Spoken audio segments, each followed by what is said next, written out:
உத்தரப்பிரதேச மாநிலத்தில் உள்ள அரசு கட்டடங்களுக்கு பசுக்களின் சாணத்தையே வண்ணமாக பூசுமாறு அம்மாநில முதல்வர் யோகி ஆதித்யநாத் அழைப்பு விடுத்துள்ளார். லக்னோவில் கால்நடை பராமரிப்புத்துறை சார்பில் நடைபெற்ற ஆலோசனைக் கூட்டத்தில் அவர் பங்கேற்றார். அப்போது பேசிய யோகி, பசுக்களை பராமரிக்க உள்நாட்டு இனங்களுக்கான போட்டிகளை நடத்துமாறு அரசு அதிகாரிகளுக்கு அறிவுறுத்தினார். மேலும் பசுக்களின் சாணத்தை அரசு கட்டடங்களுக்கு வண்ணமாக பூசுவது குறித்த திட்டங்களை அதிகாரிகள் முன்னெடுக்க வேண்டும் என்றும் வலியுறுத்தினார். ஜம்மு காஷ்மீரில் பயங்கரவாதத்தால் ஊரை விட்டே வெளியேறிய ஒருவர் புத்தக கிராமத்தை காப்பதற்காக மீண்டும் ஊர் திரும்பியுள்ளார். அஜாஸ் பசிபோராவில் வசித்த மன்சூர் ராத்தர் என்பவர் தனது 3 வயதில் பயங்கரவாத தாக்குதலில் தந்தையை இழந்தார். இதனால் புனே சென்ற அவர் தற்போது மராத்தி திரைப்படங்களில் நடன இயக்குநராக உள்ளார். இதனிடையே ஜம்மு காஷ்மீரில் பந்திப்போரா மாவட்டத்தில் உள்ள ஆரக மலை கிராமத்தில் அனைத்து வீடுகளும் புத்தகங்களை படிப்பதற்கான வசதிகளுடன் அமைந்துள்ளது. இந்த இயக்கத்தை தழைத்தோங்க வைப்பதற்காக மன்சூர் ராத்தர் மீண்டும் ஜம்மு காஷ்மீர் திரும்பியுள்ளார். சம்ஸ்கிருதம் ஓர் அறிவியல் பூர்வமான மொழி என்று டெல்லி முதல்வர் ரேகா குப்தா தெரிவித்திருப்பது சர்ச்சைக்கு வித்திட்டுள்ளது. டெல்லியில் நடைபெற்ற சம்ஸ்கிருத மொழி குறித்த நிகழ்ச்சி ஒன்றில் உரையாற்றிய அவர், சம்ஸ்கிருதம்தான் எதிர்காலத்திற்கான மொழி என்று குறிப்பிட்டார். கோடிங் மற்றும் AI உள்ளிட்ட அதிநவீனங்களை சம்ஸ்கிருத மொழியில் எளிதாக கையாள முடியும் என்றும் நாசா விஞ்ஞானிகளை ஒப்புக்கொண்டிருப்பதாக ரேகா குப்தா பெருமையுடன் குறிப்பிட்டார். இந்தியாவில் மேற்கொண்ட முதலீட்டால் நெட்ஃபிளிக்ஸிற்கு 2021 முதல் 2024 வரையில் 17,000 கோடி பொருளாதார பலன் கிடைத்திருப்பதாக அந்த நிறுவனத்தின் இணை CEO டெட் சாண்ட்ரோஸ் தெரிவித்திருக்கிறார். கொரோனாவிற்கு பிறகு இந்தியாவில் அதிகமாக முதலீடு செய்ததாகவும் அதன் பலனை பார்க்க முடிவதாகவும் அவர் குறிப்பிட்டார். இந்திய சினிமா மற்றும் தொடர்கள் சர்வதேச அளவில் கவனம் பெறுவதாகவும் ஆங்கிலம் அல்லாத நெட்ஃபிளிக்ஸின் டாப் 10 தலைப்புகளில் இந்திய தலைப்புகள் 15% பங்கு வகிப்பதாகவும் தெரிவித்தார். நெட்ஃபிளிக்ஸ் தயாரிப்புகளால் இந்தியாவில் 20,000க்கும் மேற்பட்ட வேலை வாய்ப்புகள் கிடைத்துள்ளன. இந்தியாவில் சினிமா கலாச்சாரம் சிறப்பாக உள்ளது. மக்கள் படங்களை ஆர்வத்துடன் பார்த்து அதை பற்றி பேசுகிறார்கள். அதுதான் தன்னை மிகவும் கவர்வதாக அவர் குறிப்பிட்டார். சென்னையில் கட்டுமான பணியின் போது விதிமீறலில் ஈடுபட்டால் 10,000 ரூபாய் முதல் 5 லட்சம் ரூபாய் வரை அபராதம் விதிக்கப்படும் என்று மாநகராட்சி எச்சரித்துள்ளது. சென்னை மாநகராட்சி சார்பில் தூய்மையான மற்றும் பாதுகாப்பான கட்டுமானம் குறித்த வழிகாட்டு நெறிமுறைகள் வெளியிடப்பட்டுள்ளன. இந்த நெறிமுறைகள் வரும் 21ஆம் தேதி முதல் அமலுக்கு வரும் என்று தெரிவிக்கப்பட்டுள்ளது. 1 ஏக்கர் வரை பரப்பளவு கொண்ட புதிய கட்டுமானம் மற்றும் கட்டட இடிபாடுகளை மேற்கொள்ளும் போது 6 மீட்டர் உயரமுள்ள உலோக தடுப்புகளை வைக்க அறிவுறுத்தப்பட்டுள்ளது. காற்று மாசு கட்டுப்படுத்தப்படுவதை உறுதி செய்யும் விதமாக உயரமான கட்டடங்களை அமைக்கும் பணியின் போது அங்கு CCTV கேமராக்களை பொருத்த வேண்டும் என்றும் தெரிவிக்கப்பட்டுள்ளது. விதிகளை பின்பற்றாவிட்டால் 10,000 ரூபாய் முதல் 5 லட்சம் ரூபாய் வரை அபராதம் விதிக்கப்படும் என்றும் எச்சரிக்கப்பட்டுள்ளது. அக்னி நட்சத்திரத்தை ஒட்டி இறைவனை குளிர்விக்கும் விதமாகவும் மழை வேண்டியும் திருவண்ணாமலை கோவிலில் அண்ணாமலையாருக்கு தாராபிஷேகம் நடைபெற்றது. கிரிவலப்பாதையில் உள்ள அஷ்டலிங்க திருக்கோவில், திருநேர் அண்ணாமலையார் திருக்கோவில் உள்ளிட்ட இடங்களிலும் வரும் 28ஆம் தேதி வரை தாராபிஷேகம் நடைபெறவுள்ளது. பாத்திரத்தின் அடிப்பகுதியில் துளையிட்டு அதில் இருந்து புனித நீர் சிவலிங்கத்தின் மீது துளி துளியாக விழும்படியும் இந்த அபிஷேகம் செய்யப்படும் என்பது குறிப்பிடத்தக்கது.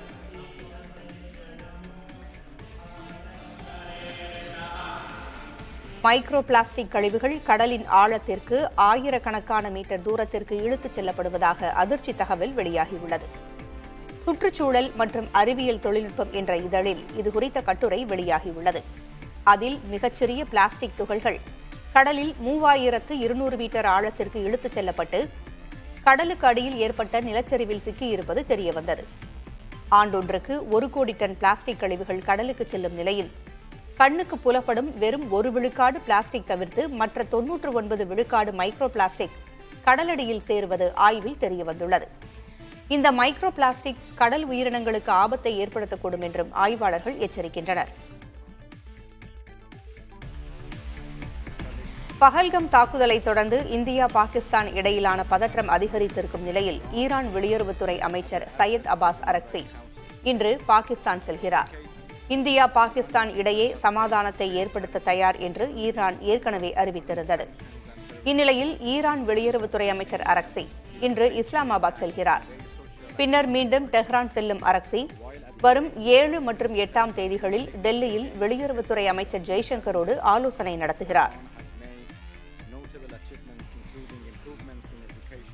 இந்தியாவுக்கு தேவை கூட்டாளிகள்தான், போதகர்கள் அல்ல என்று வெளியுறவுத்துறை அமைச்சர் ஜெய்சங்கர் தெரிவித்துள்ளார். டெல்லியில் நடந்த கலந்துரையாடலில் கேள்வி ஒன்றுக்கு பதிலளித்த அவர் இவ்வாறு கூறினார். ஐரோப்பாவில் உள்ள சில நாடுகள் தங்கள் சிந்தனைகளை உள்நாட்டில் செயல்படுத்தாமல் பிற நாடுகளுக்கு போதித்து வருவதாக ஜெய்சங்கர் அதிருப்தி தெரிவித்தார். இந்தியாவுடன் ஆழமான உறவை பேணுவதற்கான விருப்பத்தையும் ஆர்வத்தையும் வெளிப்படுத்த ஐரோப்பிய நாடுகள் முன்வர வேண்டும் என்றும் அவர் கூறினார். ஜம்மு காஷ்மீர் எல்லைப் பகுதியில் தொடர்ந்து 10வது நாளாக பாகிஸ்தான் ராணுவம் அத்துமீறி தாக்குதல் நடத்தியுள்ளது. குப்வாரா, பாரமுல்லா, பூஞ்ச், ரஜோரி, நௌஷெரா, அக்னூர், மேந்தர், சுந்தர்பனி ஆகிய 8 இடங்களில் பாகிஸ்தான் ராணுவத்தினர் துப்பாக்கிச்சூடு நடத்தியிருப்பதாக கூறப்படுகிறது. எனினும் இந்த தாக்குதல்களை இந்திய எல்லை பாதுகாப்பு படையினர் துரிதமாக செயல்பட்டு முறியடித்திருப்பதாகவும் தெரிவிக்கப்பட்டுள்ளது. பஹல்கம் தாக்குதலை தொடர்ந்து பாகிஸ்தான் ராணுவம் தொடர்ந்து அத்துமீறல்களில் ஈடுபட்டு வருவது எல்லையில் பதற்றத்தை அதிகரித்துள்ளது. பஹல்கம் தாக்குதலுக்கு பதிலடியாக சிந்து நதிநீர் ஒப்பந்தம் இடைநிறுத்தம் உட்பட அடுத்தடுத்து 10 அதிரடி நடவடிக்கைகளை பாகிஸ்தானுக்கு எதிராக இந்தியா மேற்கொண்டுள்ளது. பாகிஸ்தானிலிருந்து இறக்குமதி செய்ய தடை விதித்ததோடு பாகிஸ்தான் கப்பல்களை இந்திய துறைமுகங்களில் நிறுத்த தடை விதித்துள்ளது. பாகிஸ்தானுக்கு அனைத்து வழிகளிலும் தபால் மற்றும் பார்சல் சேவைகள் நிறுத்தம், பாகிஸ்தான் தொடர்பான யூடியூப் சேனல்கள் மற்றும் சமூக வலைதள பக்கங்கள் முடக்கம், பாகிஸ்தானியர்களுக்கான விசா ரத்து, வாகா அட்டாரி எல்லை மூடல் உள்ளிட்ட அதிரடிகளை இந்தியா மேற்கொண்டுள்ளது. ஜம்மு காஷ்மீரில் பள்ளத்தாக்கில் ராணுவ வாகனம் கவிழ்ந்து விபத்திற்குள்ளானதில் 3 ராணுவ வீரர்கள் உயிரிழந்தனர். ரம்பன் மாவட்டத்தில் உள்ள தேசிய நெடுஞ்சாலையில் ராணுவ வீரர்களோடு சென்று கொண்டிருந்த சிறிய வகை வாகனம் ஒன்று அருகில் உள்ள 700 அடி ஆழ பள்ளத்தாக்கில் கவிழ்ந்து விபத்திற்குள்ளானது. இதில் 3 வீரர்கள் நிகழ்விடத்திலேயே உயிரிழந்தனர். தொடர்ந்து ராணுவத்தினர், காவல்துறையினர், மாநில பேரிடர் மீட்புப் படையினர் உள்ளிட்டோர் மீட்புப் பணிகளில் ஈடுபட்டு 3 பேரின் உடல்களையும் மீட்டனர்.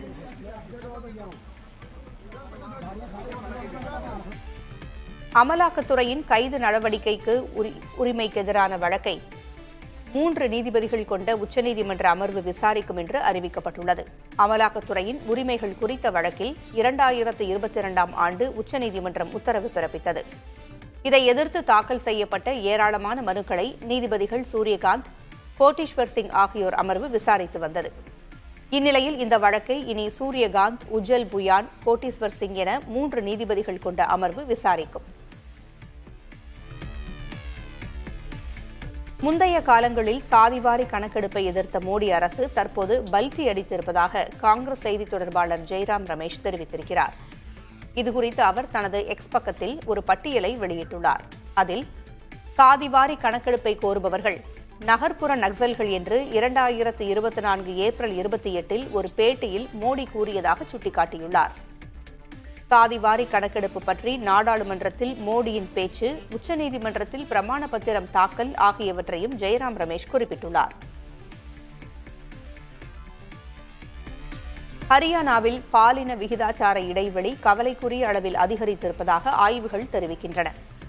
481 கிராமங்களில் நடத்தப்பட்ட ஆய்வில் 1000 பெண்களுக்கு 700 பெண்கள் என்ற விகிதத்தில் பாலின விகிதம் குறைந்திருப்பது தெரியவந்துள்ளது. கடந்த 5 ஆண்டுகளில் 1000 ஆண் குழந்தைகளுக்கு 700க்கும் குறைவான பெண் குழந்தைகள் பிறப்பதாக பிறப்பு விகித ஆய்வு உறுதிப்படுத்துகிறது. ஹரியானாவில் சில கிராம மக்கள் அருகில் உள்ள மாநிலங்களுக்கு சென்று சட்டவிரோதமாக கருவிலேயே பாலினத்தை அறிந்து பெண் கருவாக இருப்பின் கருக்கலைப்பு செய்து வருவதாக கூறப்படுகிறது. கேரள மாநிலம் திருவனந்தபுரத்தில் கட்டுப்பாட்டை இழந்த கார் முன்னே சென்ற ஆட்டோ மற்றும் இருசக்கர வாகனத்தின் மீது மோதி விபத்திற்குள்ளானது. மின்சார மோட்டார்களை ஏற்றிச் சென்று கொண்டிருந்த ஆட்டோ மீது பின்னால் வந்த கார் வேகமாக மோதியுள்ளது. அப்போது மின்சார பொருட்களில் ஏற்பட்ட மின்கசிவால் ஆட்டோவில் தீப்பற்றியதாக கூறப்படுகிறது. இதில் ஆட்டோ ஓட்டுநர் நிகழ்விடத்திலேயே உடல் கருகி பரிதாபமாக உயிரிழந்தார். ஆட்டோவுடன் இருசக்கர வாகனமும் விபத்திற்குள்ளானதில் காயமடைந்த 4 பேர் மீட்கப்பட்டு மருத்துவமனையில் அனுமதிக்கப்பட்டுள்ளனர். இஸ்ரேல் விமான நிலையத்தில் ஹவுதி கிளர்ச்சியாளர்கள் ஏவுகணை தாக்குதல் நடத்தியதால் டெல்லியிலிருந்து இஸ்ரேல் தலைநகர் டெல் அவீவ் சென்ற ஏர் இந்தியா விமானம் பாதி வழியிலேயே திருப்பிவிடப்பட்டது. விமானம் தரையிறங்குவதற்கு 1 மணி நேரத்திற்கு முன்பாக இந்த தாக்குதல் நடைபெற்றிருக்கிறது. இதனால் ஏர் இந்தியா விமானம் ஐக்கிய அரபு அமீரகத்தின் அபுதாபி விமான நிலையத்தில் பத்திரமாக தரையிறங்கியது. இதையடுத்து டெல்லி டெல் அவீவ் இடையிலான விமான சேவை மே 6ஆம் தேதி வரை ரத்து செய்யப்படுவதாக ஏர் இந்தியா நிறுவனம் அறிவித்துள்ளது.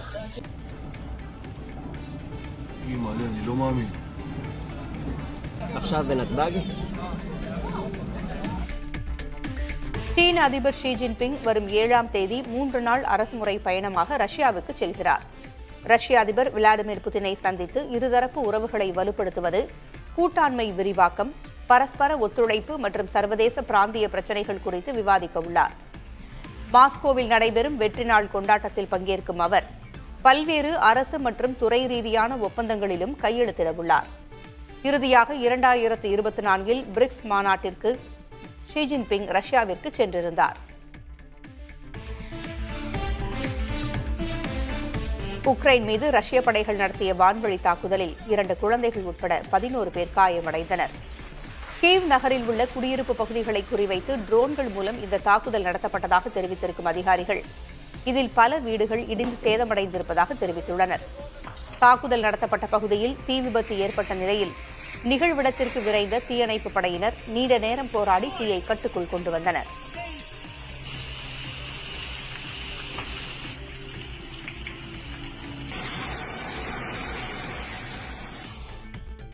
சிங்கப்பூரில் பொதுத் தேர்தல் முடிவுகள் வெளியாகி இருக்கும் நிலையில் ஆளும் கட்சி மீண்டும் வெற்றி பெற்றுள்ளது. லாரன்ஸ் வாங் மீண்டும் பிரதமர் நாற்காலியில் அமரவுள்ளார். We will honor the trust that you have given to us by working even harder for all of you.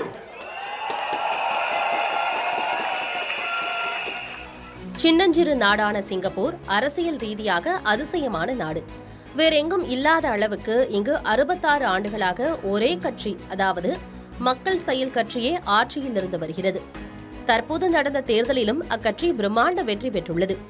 இது அக்கட்சியின் தொடர்ச்சியான 14வது வெற்றியாகும். 52 வயதான லாரன்ஸ் வாங் மீண்டும் அரசை வழிநடத்த உள்ளார். அமெரிக்காவில் பொருளாதாரம் படித்தவரான லாரன்ஸ் வாங் கடந்த ஆண்டுதான் பிரதமர் பொறுப்பை ஏற்றிருந்த நிலையில் ஒரே ஆண்டில் தனது கட்சிக்கு மாபெரும் வெற்றியை ஈட்டித் தந்துள்ளார். மொத்தமுள்ள 97 தொகுதிகளில் 87இல் மக்கள் செயல் கட்சி வெற்றி பெற்றுள்ளது. பன்முகத்தன்மை கொண்ட நாடான சிங்கப்பூரில் ஒரு கட்சி பெற்றுள்ள செல்வாக்கு பிற நாடுகளிலும் வியக்க வைப்பதாக உள்ளது.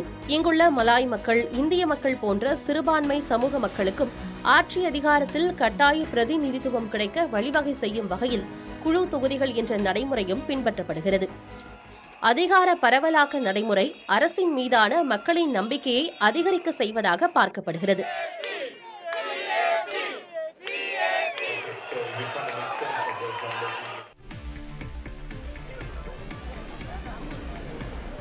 அடுத்த போப்பை தேர்வு செய்வதற்கான கூட்டம் சில நாட்களில் நடைபெற இருக்கும் நிலையில் அதற்கான பாதுகாப்பு ஏற்பாடுகள் முழுவீச்சில் நடைபெற்று வருகின்றன. உடல்நலக் குறைவால் பாதிக்கப்பட்டிருந்த போப் பிரான்சிஸ் கடந்த ஏப்ரல் 21ஆம் தேதி காலமான நிலையில் புதிய போப்பை தேர்வு செய்வதற்கான ரகசிய ஆலோசனைக் கூட்டம் வரும் 7ஆம் தேதி நடைபெறவுள்ளது.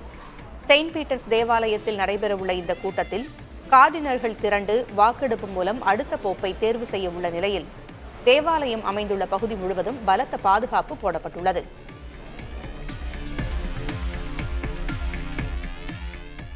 வாகனங்கள் மீதான அமெரிக்க அதிபரின் வரி விதிப்பு நடவடிக்கைகள் மிகுந்த ஏமாற்றம் அளிப்பதாக ஜப்பான் பிரதமர் ஷிகேரு இஷிபா தெரிவித்திருக்கிறார்.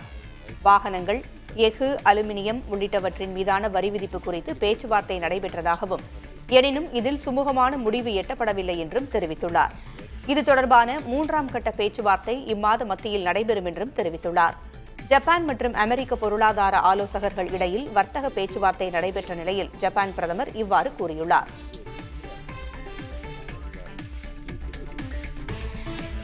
தென் அமெரிக்க நாடான மெக்சிகோவில் கஞ்சா செடி வளர்ப்பை சட்டப்பூர்வமாக்க வேண்டும் என்று வலியுறுத்தி பொதுமக்கள் போராட்டத்தில் ஈடுபட்டனர். தலைநகர் மெக்சிகோ சிட்டியில் பேரணியாக சென்ற அவர்கள் கஞ்சாவை பயன்படுத்த அனுமதிக்க வேண்டும் என்று வலியுறுத்தி முழக்கமிட்டனர். கடந்த 2017ஆம் ஆண்டு முதல் மருத்துவ காரணங்களுக்காக கஞ்சா செடிகளை வளர்ப்பது அங்கீகரிக்கப்படும் நிலையில் அதை பயன்படுத்துவதற்கு மட்டும் சட்டப்பூர்வ அங்கீகாரம் வழங்கப்படாமல் இருந்து வருகிறது.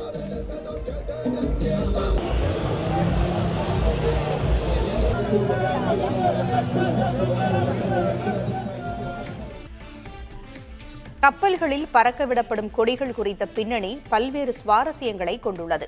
பொதுவாக பயணிகள் கப்பலாக இருந்தாலும் சரக்கு கப்பலாக இருந்தாலும் அவை பதிவு செய்யப்பட்ட நாட்டின் தேசிய கொடிகள் பறக்கவிடப்படும். எல்லா நேரங்களிலும் கப்பலின் உரிமையாளரின் தேசியத்தை மட்டுமே கொடிகள் வெளிப்படுத்தும் என பொருள் இல்லை. பிரவேசிக்கும் நாட்டை கௌரவப்படுத்துவது, கப்பல் ஆபத்தில் இருக்கும்போது என ஒவ்வொரு தருணத்திலும் கப்பல்களில் கொடிகளை கையாளுவது சர்வதேச விதிமுறைகளால் நிர்வகிக்கப்படுகிறது. தருமபுரியைச் சேர்ந்த ஒரு மாணவர் மற்றும் ஒரு மாணவியின் தேர்வு மைய நுழைவுச் சீட்டில் சேலம் மையத்தின் பெயர் தவறாக குறிப்பிடப்பட்டிருந்தது. இதனால் அங்கு சென்று ஏமாந்த இருவரும் திரும்பவும் சரியான முகவரியுடன் கூடிய தருமபுரி மையத்திற்கு வந்தனர். ஆனால் நேரமாகிவிட்டது என அவர்களை தேர்வு எழுத அனுமதிக்கவில்லை. புதுக்கோட்டை மாவட்டம் கந்தர்வக்கோட்டைக்கு அருகே நீட் தேர்வு எழுதச் சென்ற மாணவி மயங்கி விழுந்தார். புதுப்பட்டி அரசினர் பலவகை தொழில்நுட்ப கல்லூரி தேர்வு மையத்திற்கு தேர்வு எழுத வந்த கொத்தமங்கலத்தைச் சேர்ந்த மாணவி மீனாட்சி திடீரென்று மயங்கி விழுந்தார். உடனடியாக ஆம்புலன்ஸ் மூலம் அவர் கந்தர்வக்கோட்டை அரசு மருத்துவமனைக்கு அழைத்துச் செல்லப்பட்டார். முதல் உதவிக்கு பிறகு மீண்டும் அதே ஆம்புலன்ஸ் மூலம் தேர்வு மையம் திரும்பிய மாணவி நீட் தேர்வை எழுதி முடித்தார். திருவாரூர் மாவட்டம் முத்துப்பேட்டைக்கு அருகே ராணுவத்தில் பணியாற்றி ஓய்வு பெற்ற வீரருக்கு உற்சாக வரவேற்பு அளிக்கப்பட்டது. வளையநகர் கிராமத்தைச் சேர்ந்த ரகுராமன் என்பவர் கடந்த 37 ஆண்டுகளாக ராணுவத்தில் பணியாற்றினார். இந்நிலையில் பணி நிறைவு பெற்று சொந்த ஊர் திரும்பிய ரகுராமனுக்கு அவர் நாட்டிற்காற்றிய சேவையை பெருமைப்படுத்தும் வகையில் கிராம மக்கள் உற்சாக வரவேற்பு அளித்தனர். சித்திரை பெருவிழாவை முன்னிட்டு மதுரை தமுகம் மைதானத்தில் அரசு பொருட்காட்சி தொடங்கப்பட்டது. இதனை வணிக வரி மற்றும் பத்திரப்பதிவுத்துறை அமைச்சர் மூர்த்தி தொடங்கி வைத்தார். 45 நாட்களுக்கு நடைபெறவுள்ள இந்த பொருட்காட்சியில் தமிழ்நாடு அரசின் துறைகளின் சாதனைகளை விவரிக்கும் 27 அரங்குகள் அமைக்கப்பட்டுள்ளன. மேலும் தனியார் விளையாட்டு அரங்குகள், பல்பொருள் அங்காடிகள் மற்றும் இன்னிசை நிகழ்ச்சிகள் நடைபெறுகின்றன. குழந்தைகளுக்கு 10 ரூபாயும் பெரியவர்களுக்கு 15 ரூபாயும் இந்த கண்காட்சியை பார்வையிட கட்டணம் வசூலிக்கப்படுகிறது.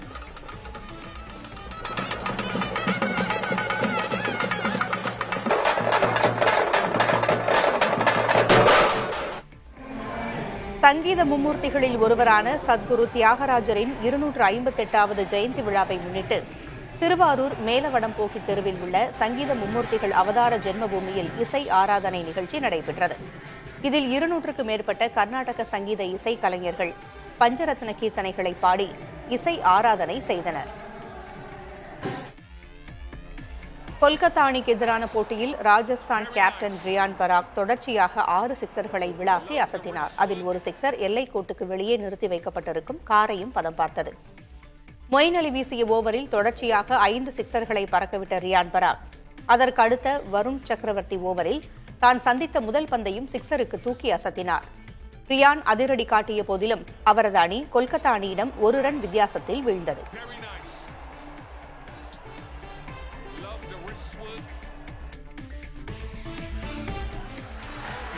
இலங்கை அணிக்கு எதிரான ரக்பி போட்டியில் நியூசிலாந்து அணி வெற்றி பெற்றது. இலங்கையின் கண்டி நகரில் உள்ள நித்தவளை மைதானத்தில் நடந்த போட்டியில் தொடக்கம் முதலே நியூசிலாந்து அணி ஆதிக்கம் செலுத்தியது. 40 புள்ளிகள் வித்தியாசத்தில் இலங்கை அணி தோல்வியடைந்தது. இரு அணிகள் இடையிலான 2வது போட்டி வரும் 11ஆம் தேதி நடைபெறவுள்ளது.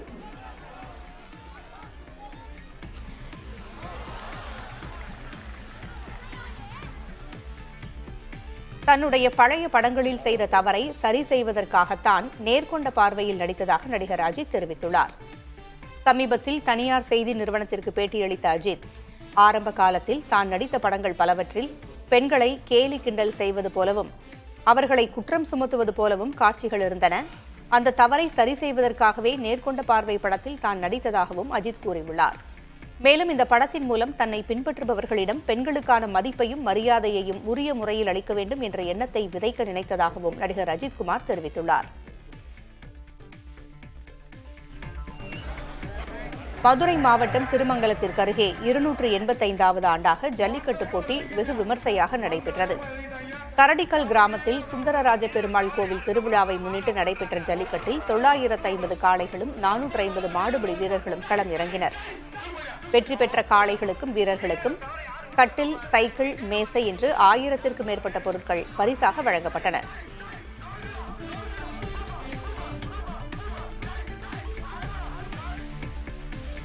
கோடை வெயிலிலிருந்து தப்பிக்க கிராமத்து இளைஞர்களும் சிறுவர்களும் குளங்களில் தஞ்சமடைகின்றனர்.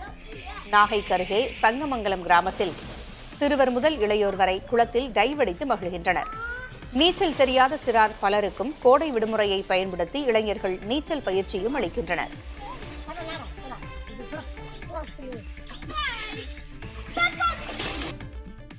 முதலீட்டு தொழிலதிபர் வாரன் பஃபெட் 60 ஆண்டுகளாக தான் வகித்து வந்த தனது ஹாத்வே பெர்க்ஷயர் நிறுவன தலைமை பதவியிலிருந்து விலகப் போவதாக அறிவித்துள்ளார். முதலீட்டுத் துறையில் உலக ஜாம்பவானான இவரது பின்னணியை பார்க்கலாம்.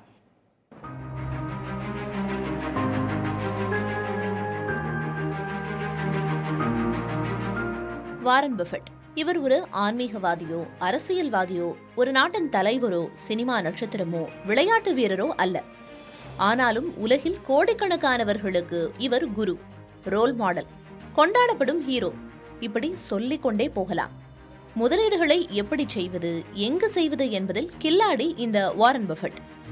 சொற்பமான பணத்தை உட்கார்ந்த இடத்திலிருந்தே கோடிகளாக மாற்றும் வித்தை தெரிந்தவர். அமெரிக்கரான வாரன் பஃபெட் சிறுவயதில் கொக்கோகோலாவும் நாளிதழும் விற்றவர். பங்குச்சந்தைகளில் சிறு தொகையை முதலீடு செய்து அதனால் குவிந்த பணத்திற்காக வருமான வரி கட்டும் அளவுக்கு உயர்ந்தவர். அப்போது அவருக்கு வயது 13 மட்டுமே. சிறப்பாக செயல்படும், அதே நேரம் குறைத்து மதிப்பிடப்பட்ட நிறுவன பங்குகளை வாங்கி நீண்ட காலம் வைத்திருந்து மிகப்பெரிய லாபம் ஈட்டும் யுக்தி உலக பங்கு முதலீட்டாளர்களுக்கு இவர் அளித்த முக்கிய பாடங்களில் ஒன்று. பங்குச்சந்தைகளில் பல கோடி பேர் இன்று பணக்காரராக மாறியதற்கு இவரது வழிகாட்டுதல்களும் ஒரு காரணம். பெரிதாக மெனக்கிடாமல் மூளையை மட்டுமே முதலீடாக வைத்து பணத்தை குவித்த வாரன் பஃபெட்டின் சொத்து மதிப்பு சுமார் 15 லட்சம் கோடி ரூபாய். உலகின் டாப் 5 பணக்காரர்களில் ஒருவர். இவரது நிறுவனத்தின் சொத்து மதிப்பு பல நாடுகளின் பொருளாதார மதிப்பை விட அதிகம். உலக மகா கோடீஸ்வரராக இருந்தாலும் எளிமைதான் இவரது மிகப்பெரிய பலம். பங்குச்சந்தை முதலீட்டில் சம்பாதித்த பணத்தில் 99 விழுக்காட்டை சமூக நலனுக்கே செலவிட்டவர். பிற தொழிலதிபர்களையும் ஏழை எளிய மக்களுக்காக செலவிட செய்தவர். ஊதியம் மட்டுமே உங்கள் வருவாய் என்றால் நீங்கள் ஏழ்மைக்கு மிக அருகில் உள்ளீர்கள் என்று இவரது அறிவுரை மிகவும் பிரபலமானது. நீங்கள் தூங்கும் போது கூட உங்கள் பணம் உங்களுக்காக உழைக்க வேண்டும் என்று கூறியவர். மற்றவர்கள் பேராசையுடன் இருக்கும்போது நீங்கள் அச்சப்பட வேண்டும், பிறர் அச்சத்தில் இருக்கும்போது நீங்கள் பேராசைப்பட வேண்டும் என்பது பங்குச்சந்தை முதலீட்டாளர்களுக்கு இவரது பொன்னான அறிவுரை. புதிய தலைமுறைக்காக சேஷகிரி.